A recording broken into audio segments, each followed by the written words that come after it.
để trắng mà thấy shisha bà phá bro bà bát lan qua làm những chỉ câu vừa nói bà cứ hai đứa mà harus komplain kayang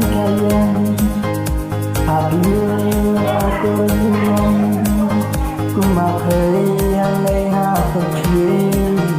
akan jadi sabar hasil